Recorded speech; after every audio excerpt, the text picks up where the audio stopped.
Hi everyone, welcome to the webinar. We have quite a few attendees still in the process of joining the session. We will give them just a few seconds to get online and we will begin shortly.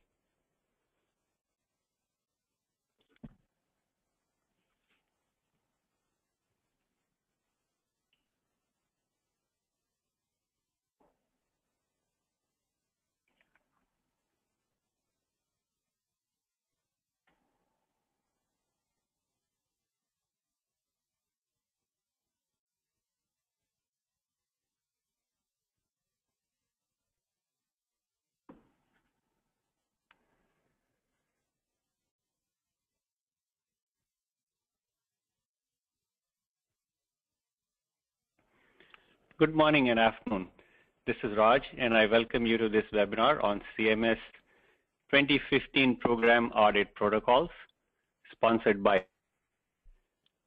Today's presentation will run approximately 50 minutes, allowing for questions at the very end.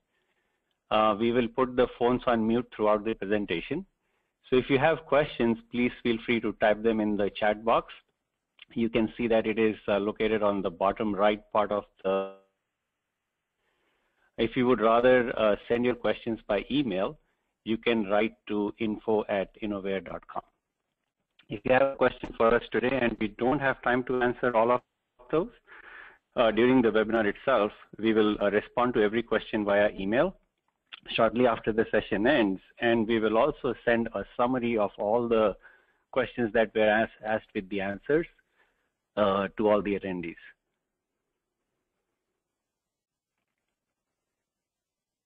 Gabe, could I have the second slide, please?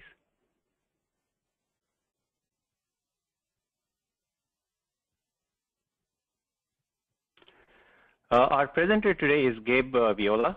He is a Senior Vice President at Innovare and is responsible for the solutions and services. He is a leader in healthcare operations with over 30 years of experience across multiple programs, commercial accounts, groups, plans, and at organizations such as Blue Shield of California, Molina, and WellPoint. Some of his recent achievements are listed here. Just a few of these are improving rating from 3 to 4 star and maintaining it for the last 3 years, achieving a 100% score in the CMS validation audit, and achieving the highest audit rating from CMS on the OEV process for 2014. It is my pleasure to turn the program over to Gabe. Gabe? Thank you, Raj. I appreciate that, and good morning, everybody. Excuse me.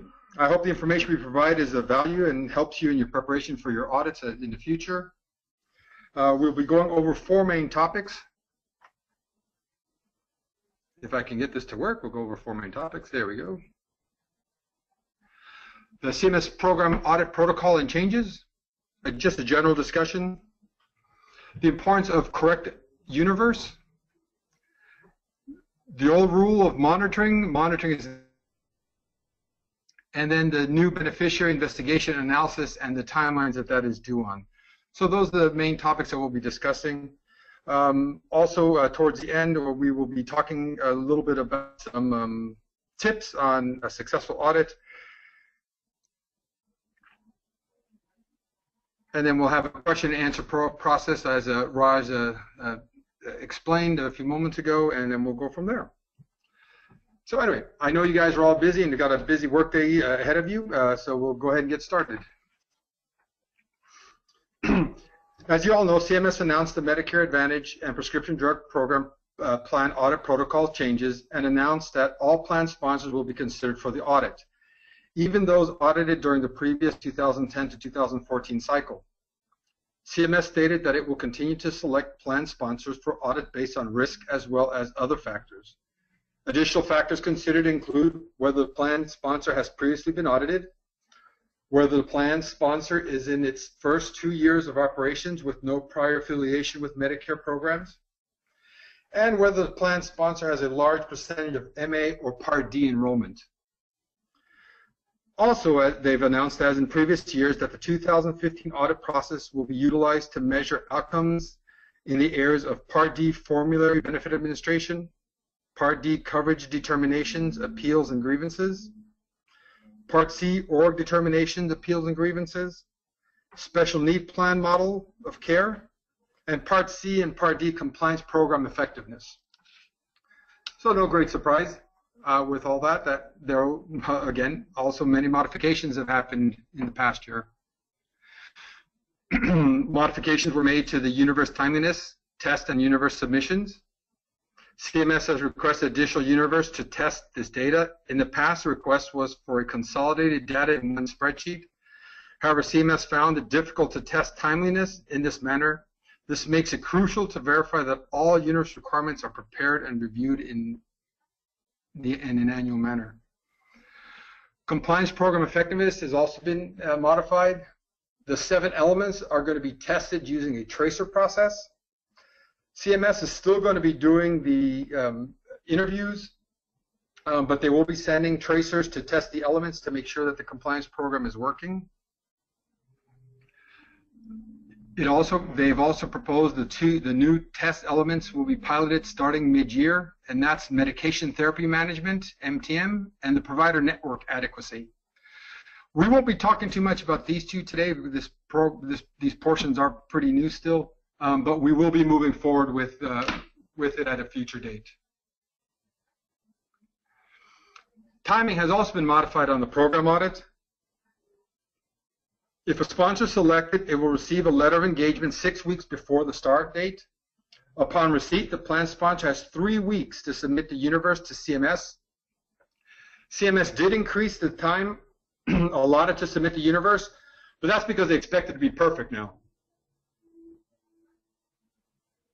Audits will continue to take place over a 2-week period, with the first week being through a webinar, and the second week will be on site as it's been in the past.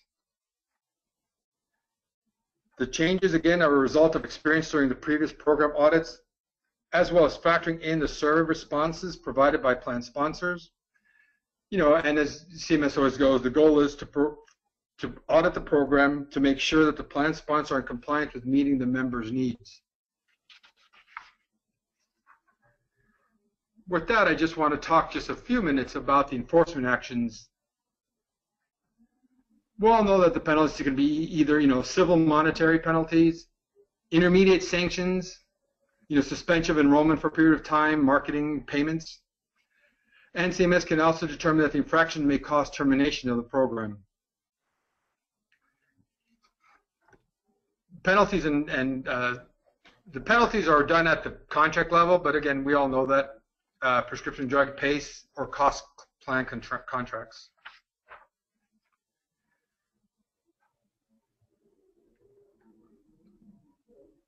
So far, for 2014, there were 48 disciplinary actions in place.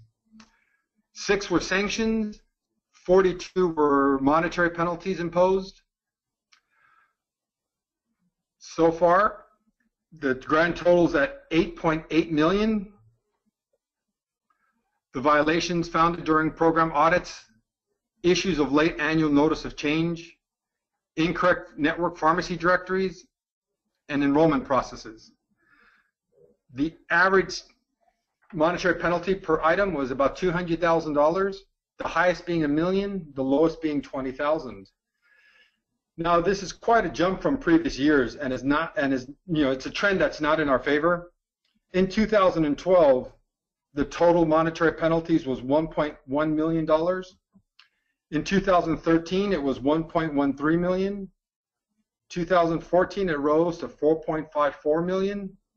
And again, 2015, so far we're at 8.8. That's over a 300% increase in the last 4 years.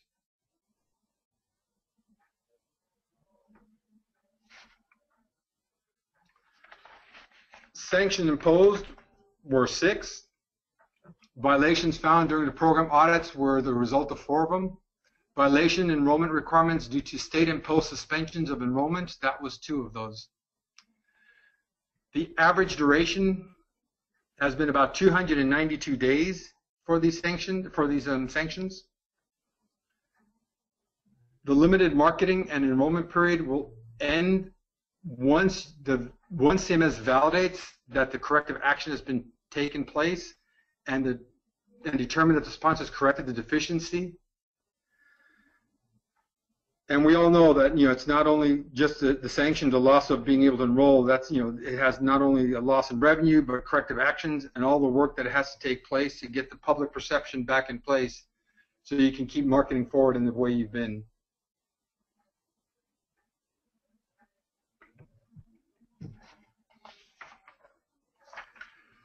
Now, CMS has also made it a little more expensive, I guess, for all this.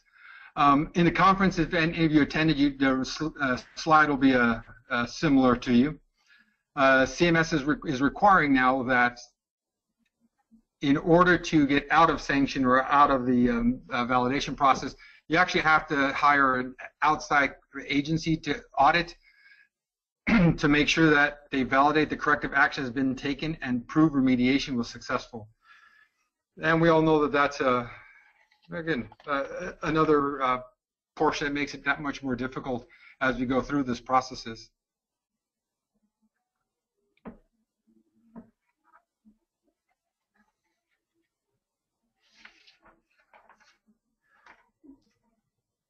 I want to take just a quick moment to go as we continue forward. I just want to talk about the importance of the correct universe. As we talk, the portion is one of the key things in the correct universe is making sure that you start off your audit in the right path. CMS has made several modifications to the audit process itself. Sponsors will be given additional time to provide requested universes as compared to prior year's process. Audit notice will be sent 6 weeks in advance, with submission of the universe required 3 weeks before the scheduled audit start date. This increase in time, however, is being balanced by a more punitive response for sponsors that cannot provide accurate data within the given time frames. CMS has created new record layouts for submitting universes and new requirements around those universe submissions. The major record layout changes are mainly on ODAG and CDAG. There is now a limit on the number of resubmissions that will be allowed by CMS. Not having the accurate universe can drastically affect your score. Again, if you can't get the universe in from the beginning, you start your audit on a slow note from the very start. And again, we know that the scores can adversely affect your star ratings and past performance. Some of the challenges that the plan is going to have with all this is an increase in plan susceptibility to universe errors due to the template changes and the sheer numbers of universes. Right now, if I'm not mistaken, I think there's 13 for ODAG and 15 for CDAG versus what it used to be. That way they can monitor better the timeliness of the issues being reported. Assessing the extent to which previously programmed queries need to be overhauled, including more complex queries with filters, increase the risk of these universes being put together properly. An increase in time and cost to strengthen the quality assurance process for the universe, and the risk of the quality assurance testers may be blinded by the cut and paste shortcuts and subtle differences between templates. So again, templates are supposed to be standardizing, but again, there's different between one to the other, and we've got to be very cautious about how we go about getting that information put together for the audit process. Addressing new data elements, including the need to query multiple systems and merge the data for universe submissions, and even modifying workflows systems to accommodate additional data elements for tracking and reporting. It's hard to report on something that you don't have the data for. Therefore, you've got to make sure that the data elements that are being requested by CMS in their universes are available.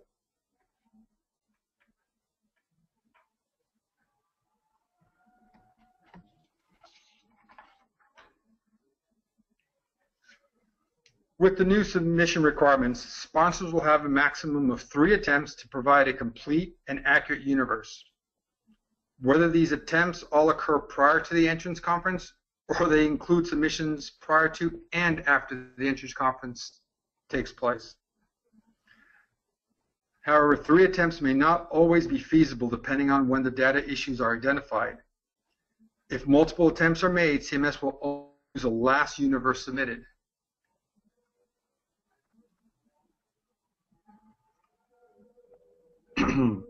The 3-strike policy for failed universe submission starts with the resubmission of the universe without corrective action, moves to the issuance of an observation, and finally an icon for every condition that could not be tested in the universe. So again, you've only got 3 shots to get it. The first time, they'll let it go. After the second time, they will notify that on the final report that that is an observation, that you were not able to provide the correct universe after 2 attempts. If you have the misfortune of having a 3rd attempt fail, then the sponsor will be cited with an ICAR for the condition related to the inaccurate universe.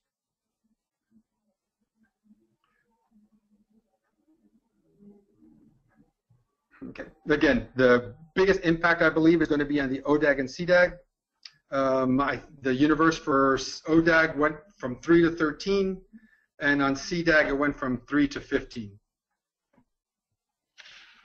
And again, a number of changes were made to those universes.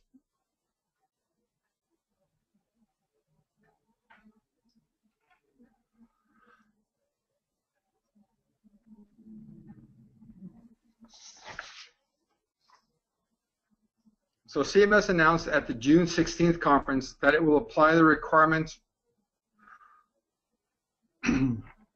when the data is so incomplete or inaccurate that the auditor cannot conduct the audit, or for timeliness, CDAG or ODAG, when the auditor is unable to confirm the accuracy of the dates and the times applicable to the time frame being tested. But let me tell you that blank data elements are fatal, especially when it comes to the timeliness portion. The dates from and to, they're having very little room for error on those portions.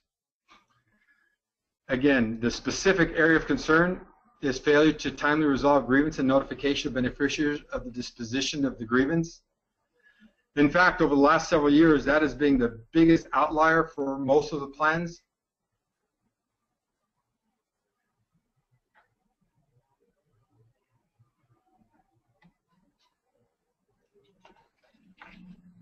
We've had a few clients that have really had a difficulty with this process. In fact, I would say that even when the universes aren't submitted correctly or properly, you're still going through the audit. They're still making you go through all the items that you have identified on the universe, or all the ones that are selected, and you're already on the back end. If the universe isn't suitable, it doesn't provide the elements, they are issuing ICARs for that, and you're starting off with a fail on the audit at that point for those elements, and that's something that's going to be very difficult to make up.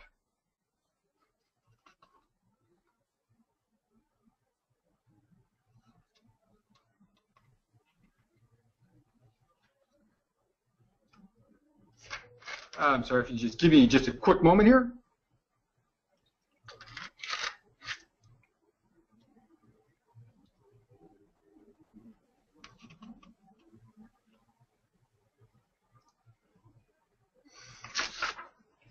All right.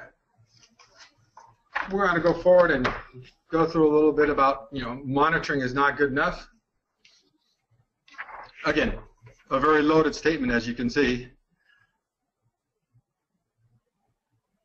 One of the issues we have been seeing in recent audits that have been conducted is that CMS is truly pushing on the member impact and ensuring that the plans are doing everything they can to make sure identified problems are resolved and actions taken to prevent it from affecting other members.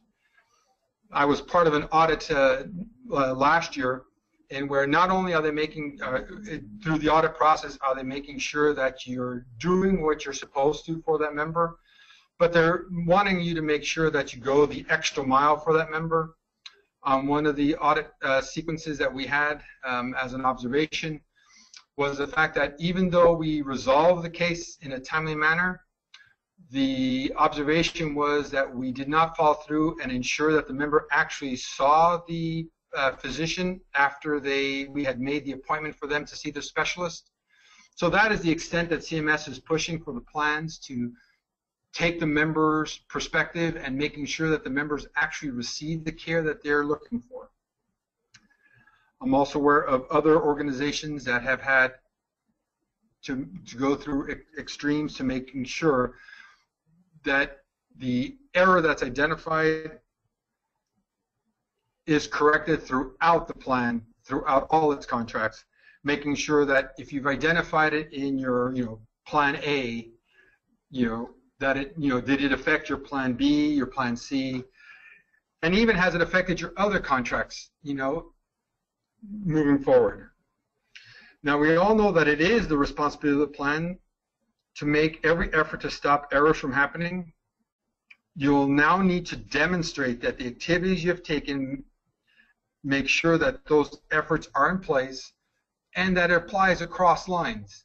So just because it happened on your, senior plan 65, did it happen on your preferred plan, on your other programs? Are your copays all correct across the board?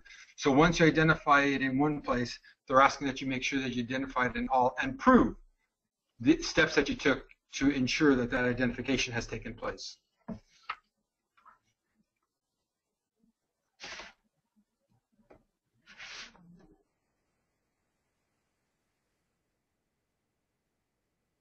That we needed to do to provide a good corrective action is to show effective training and education, that we had a plan in place and that the staffing was trained and educated in the process.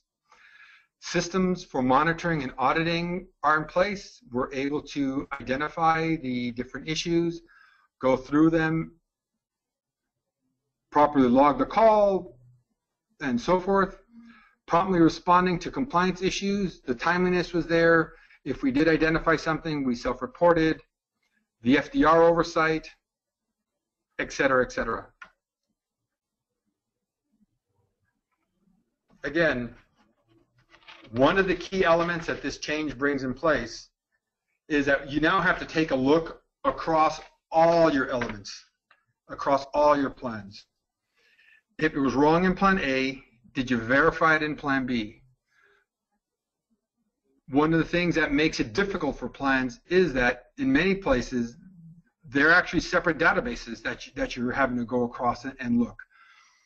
The elements inspection and pharmacy. Have the copays been set properly across many different levels? If so, how many members were affected by that? What information did you have to provide? What information is being sent out to the members to ensure that the correction has taken place and the members are not, adversely affected over the long term of this? You're now going to need to know and show that the other plans that you're responsible for do not have the same issue, and that if they did, what remediation is taking place for those plans, even if it's outside of the audit elements.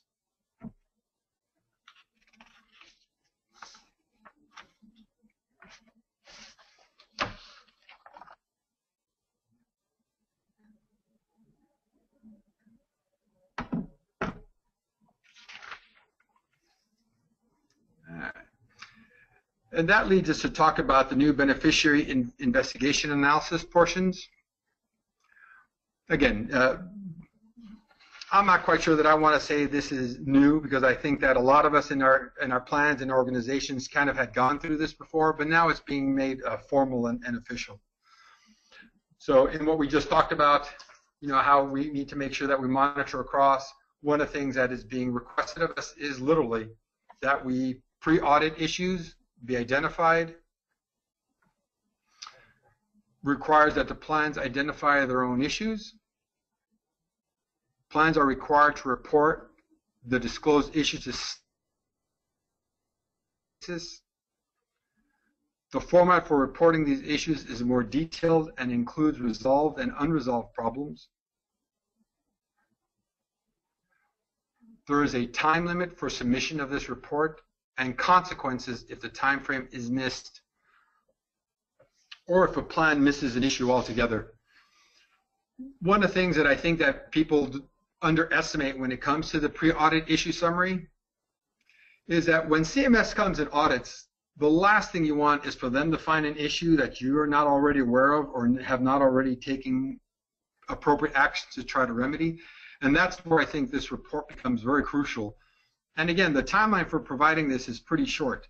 So these are one of the things that you need to get going early and often as you go through this process to make sure that you're taking a look at your different audits, making sure that you have the appropriate focus and that you have the ability to identify these issues and to remediate. The pre-audit summary requires plans to report and disclose submitted to CMS ongoing. It's not a one and done deal. The format for reporting these issues is more detailed.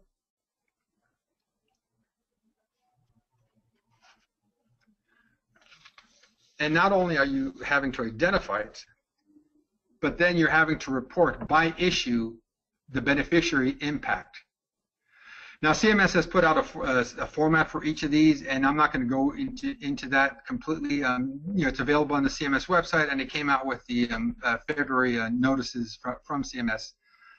We do have links available if you'd like to ask that we can provide so that you can get to those if you haven't gone through them already. Again, the challenges is going to be developing the BIA queries in multiple places. Having adequate staff and resources to carry out the analysis. With all this requires resource and efforts and time submitted to this process.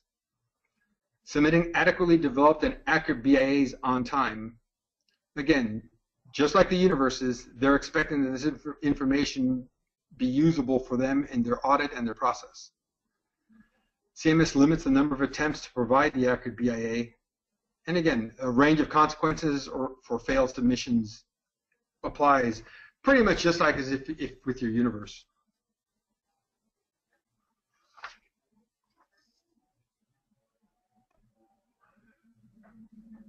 I don't want to go into a lot of detail onto what the beneficiary pre-audit issue summary requires, but as you could tell, even at the summary level, it's asking for the number of members impacted. Was the issue previously disclosed to CMS? When you disclosed it and who you disclosed it to? The description of the remediation for negatively impacted beneficiaries. When did you fix it? When did you identify it? And again, a detailed action on what takes place will follow.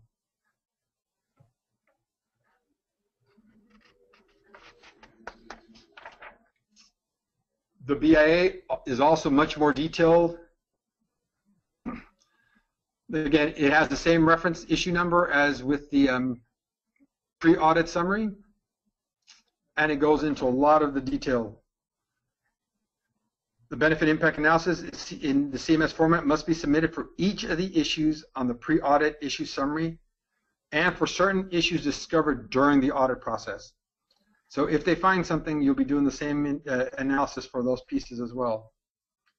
Again, the challenge for us is going to be to be able to develop these BIA queries across multiple systems if you're using multiple systems, multiple databases. Having adequate staff and the timelines to turn it around, especially once the audit notice has been received, and submitting adequate, developed, accurate BIAs on time. Again, there's no joke on this one. while we're talking about the BIA, I figured it'd be a good time to talk a little bit about the audit process in just a few moments. Once the notice is received, you will have actually 5 days to provide the self-identified pre-audit issue summary. Again, CMS is limiting that to 5 days because we're already keeping track of the issues prior to the audit notification, and so it's just a matter of compiling the information and putting it out to them. Followed by the BIA for each of the issues within 15 days of the notice of audit. That's also about the same timeline that the universes do.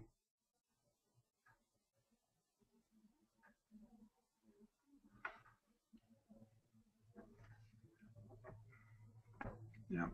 On week 7, they'll be conducting the webinar audits with the different areas, the CDAG, etc. The on-site audit takes place. And then the dreaded wait, the 60 to 90 days wait till you get the audit response about see how things went. Again, I hope I've put this in together in a manner that you're seeing how the timelines just flow one to the other.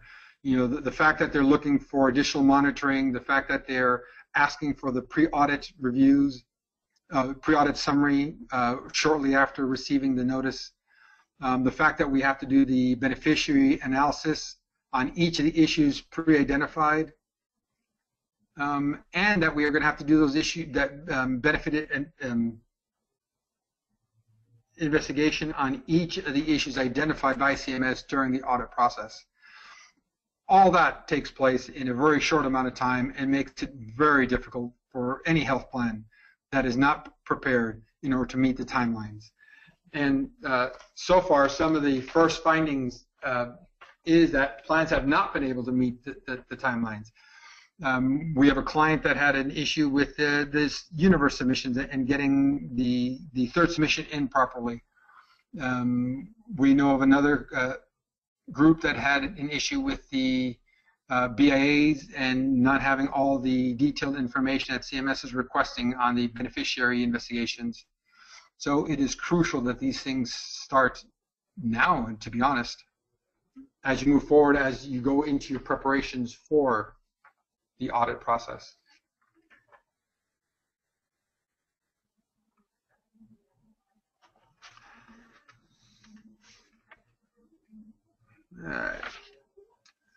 As far as the audit process goes, these are some of the things, and again, a lot of you will find not a whole lot of this is rocket science. You know, as I mentioned earlier, you know, the chance of you being audited, you know, is highly likely. Sponsors audited in the previous audit cycle will be re-audited in this new cycle. So you don't get a pass because you just finished an audit last year or the year before. Sponsors of high star and low star ratings will be audited. Sponsors that have never been audited previously, sponsors new to the program, and sponsors that represent a large portion or percentage of the MA or Part D enrollment, you know, will be targeted for the audit this year or this coming cycle. Yeah.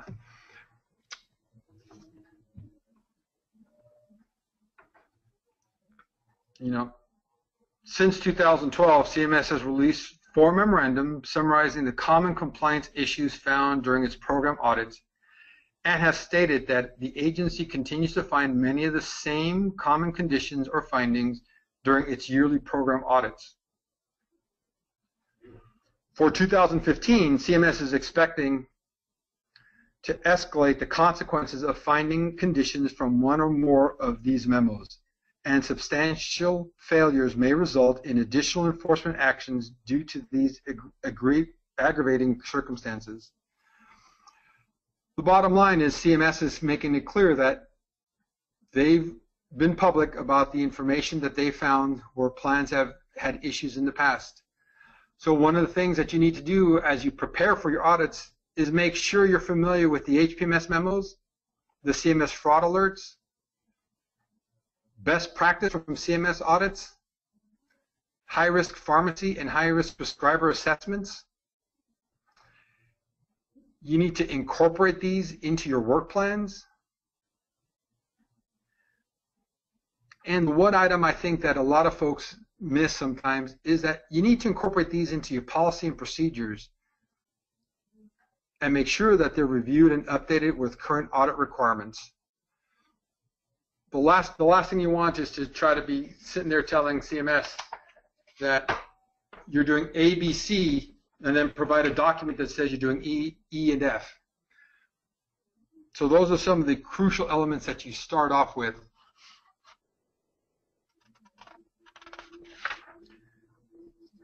You need to ensure your universe can be pulled quickly and do it often. Don't wait. I actually took this line from the CMS audit, CMS conference that occurred on the 16th. One of the suggestions is you should be running the universe,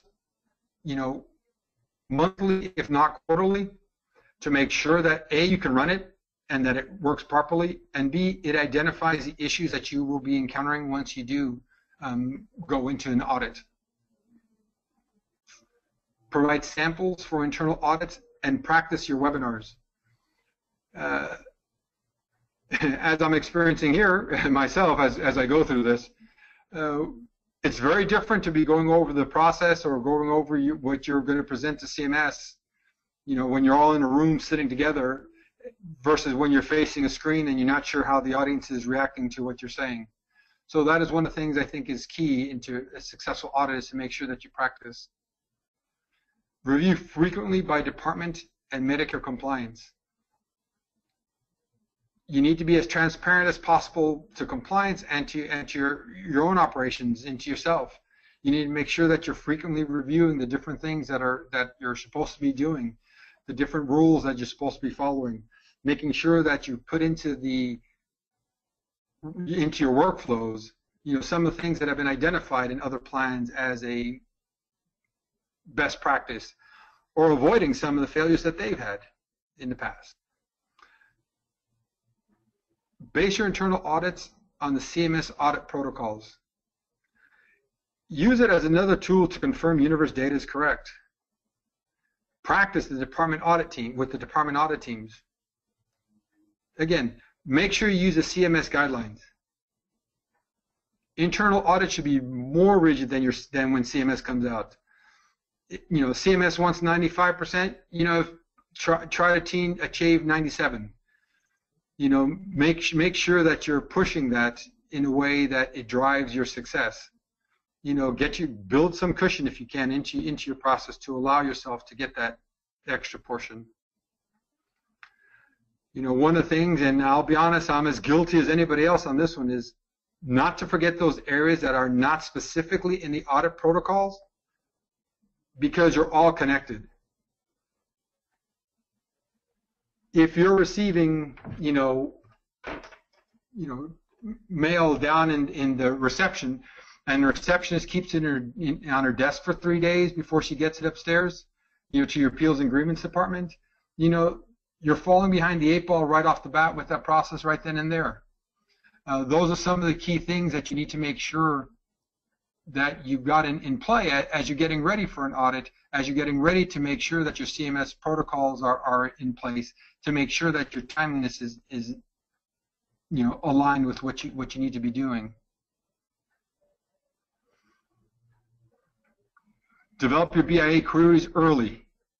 Again, don't procrastinate. I talked about the universe. I found that the BIAs are in many ways more difficult to get put together, to get out. Very few of us have one system that keeps all the information in one place. You have your customer service monitoring systems, you have your appeals and grievance with their systems. Many times claims is a separate system altogether, whether it be Facet or QNext or any of the other systems that are out there. You've got to make sure that when you're running your BIA queries, it's going to take several queries per issue to identify the trends, to identify who's been affected, and then to prove, what has taken place in order to remediate or to correct those activities. Again, if you're using multiple systems, if you have your delegated model that has things on one portion versus another, you've got to make sure that you've got the multiple systems all united so that when you do your reporting is consistent, is accurate, and is complete.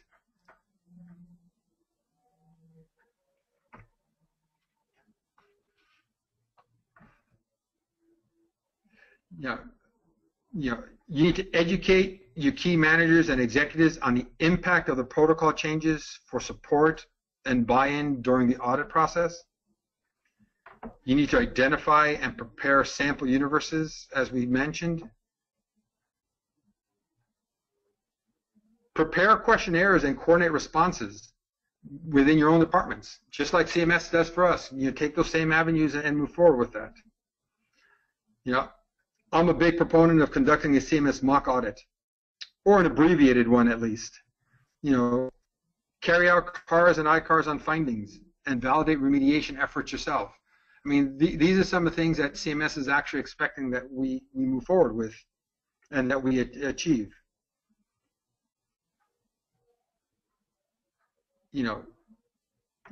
I strongly advise that you report things up to compliance as they come across. You use them as a support properly into the eyes of CMS. One of the things that I know early on in my career that I've missed is where you don't include compliance as uniformly as you probably should. They're a resource. They have a view into what CMS is looking for. You need to take that into account as you put together your process. So I'm a full proponent of involving them as much as possible, and in some cases more than some folks like to.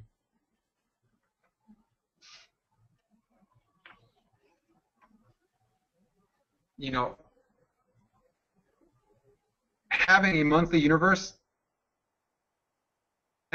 for many plans that are actually doing it, it's much more stressful for the team who is not able to pull and review the universe monthly than it is for the ones that can do it all the time.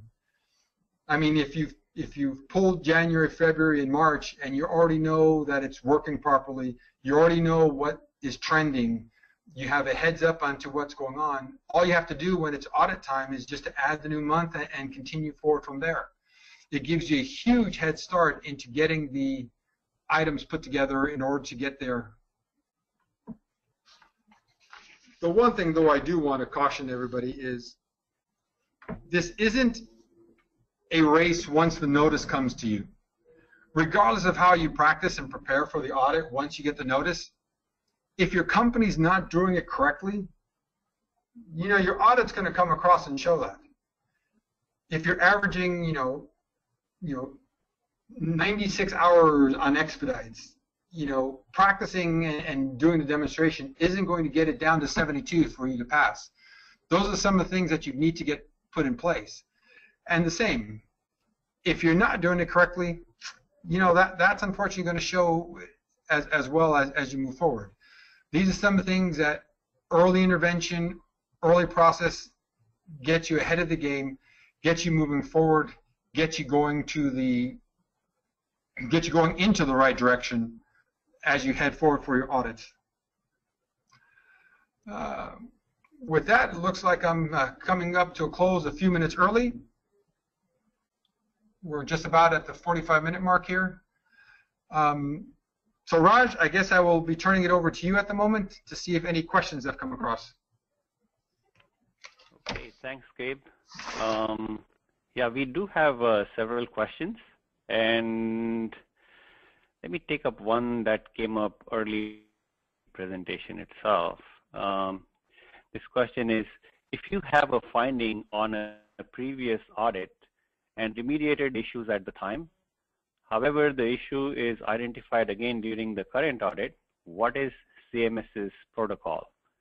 And then there's a kind of a follow-up on that, which is, will it escalate the corrective action or go directly to disciplinary action? Okay.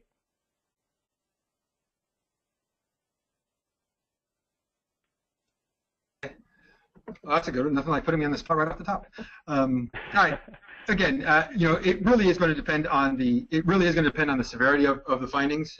To be honest, I mean, one of the things is you never want a repeat with CMS.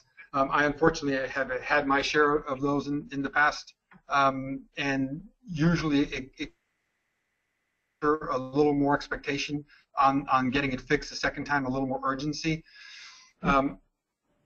I've seen them. I don't want to say push them into the ICAR status right off the bat, but I will say that they do monitor more extensively. The burden of proof is going to be even greater on you to show that the remediation is taking place. Now with the requirement of all remediation requiring an external audit to validate that that remediation process has taken place, I think those protocols will be put into place and even more highlighted as it goes forward.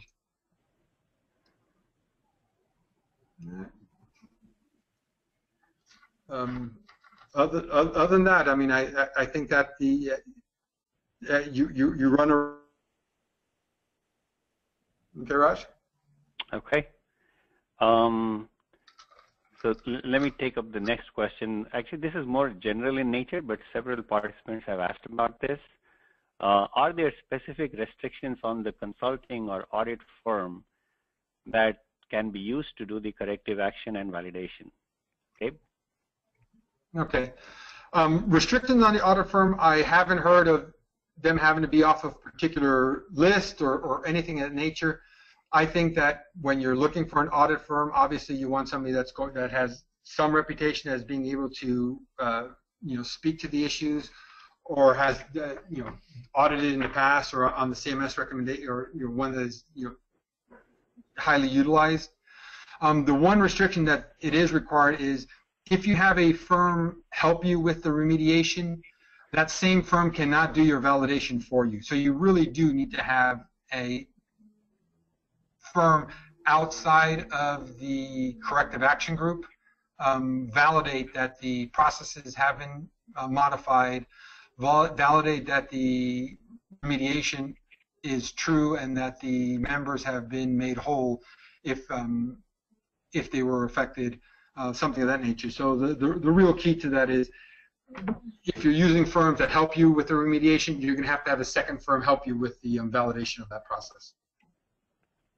Okay, great, thanks. And this is again a general question more related to the presentation itself. Several have asked, is there a PowerPoint for this presentation that we can access? So yes, we will make the presentations available to all the attendees. In fact, the recording itself will be available on the website, and you all could access that, and we'll send you information on how to access it to all. The next question, Gabe, is a two-part question. It goes, have there been plans that have been able to effectively prove that the issue does not cross over to the other products? And the other part is, how do you gather the data effectively to comparison? Well, there have been, to the best of my knowledge, there are plans that have been able to make the crossover reviews. I mean, reality is it is just a matter of doing queries into the different products to make sure that your elements are being identified properly, making sure that and I'll use a simple one. If your copayment was incorrectly set, and your PPO1 plan, that it's as you go into the other plans, that it is actually reflected in those as well. To be honest, though, I think that one of the best ways of gathering the data is actually to have a where the key information is kept as you move forward. I mean, I know there's software products out there, whether it be through Innovare's product suites or TriZetto's or anybody else's that have that ability to gather that information into one warehouse. I think that makes it the easiest way to go about into gathering information like this. I do know that is difficult for plans. So I think the real trick is to properly query the different systems that are being effective so that you can get a compiled, accurate listing that's consolidated. All right. Great, thanks. And let's go to the next one. This is, let me pick one. If you had to focus on one thing in particular to start now in preparation for a future audit, what would you recommend? All right. For me, I'm going to say there's two items I think that you need to be prepared with. If you're talking about, if they're asking specifically for a future audit, I would say the universe.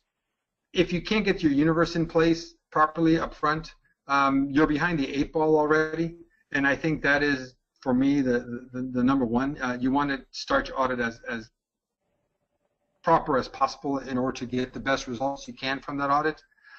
But even before the audit, even before your preparation of the universe, are your P&Ps in place? Have you met your compliance standards?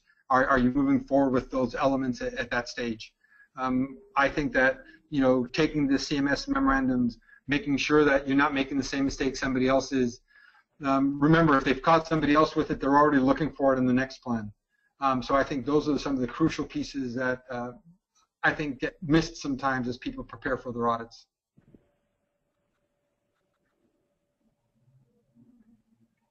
Okay, Raj. Okay. These are some of the questions that came repeatedly. There are several questions, but what we could do is we could answer them separately via Q&A because they are more specific to situations. Okay. Let me look a little more and see if there are some general questions. Bear with me, I'm scrolling down.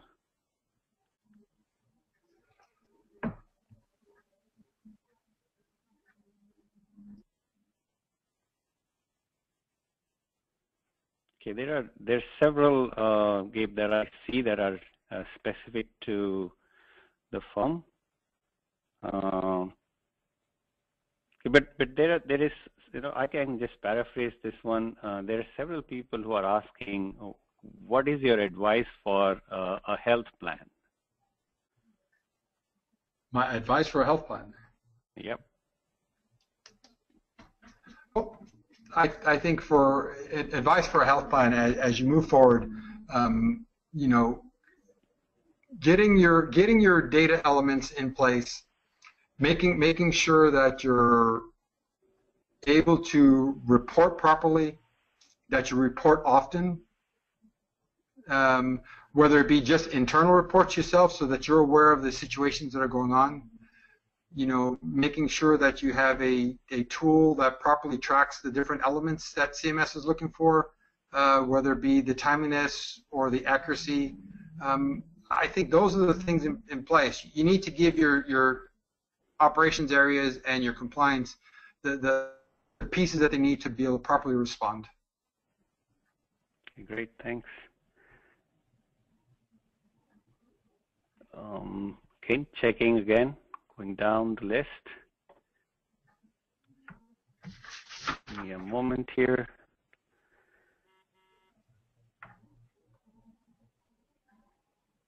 Okay, it looks like several of these are again specific questions. Again, all these specific questions will be answered one-on-one by email, and we'll respond to you. And I think I think that's all we have time for today, and we should conclude.